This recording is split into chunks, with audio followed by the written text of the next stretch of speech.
see. Timothy know what is going on. Timothy burst the person on the radio one time, and the person did not know what to say. Oh, I see. Well, Timothy, I want a part 2. Yes.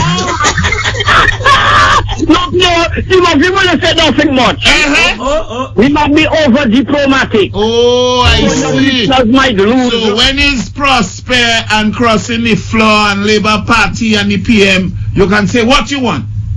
It's okay. No. I think that is unjust, Peter. When Roosevelt, Skerrit and Labour, we give in left, right and center. And when it comes volley, I have a thing saying, seeds of $1 flock together. So, you know, my grandmother used to say, si pani volley, or si pani suti we? Pani volley. So where Timothy stand now? Timothy is not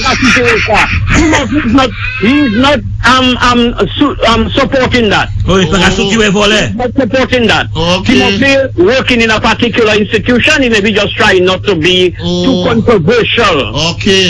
For people undermine him. All right. But you see me, Peter, I'm self-employed. Right, it's parrot, he wouldn't parrot. Parrot alone, you know, that's him, I would converse. Remember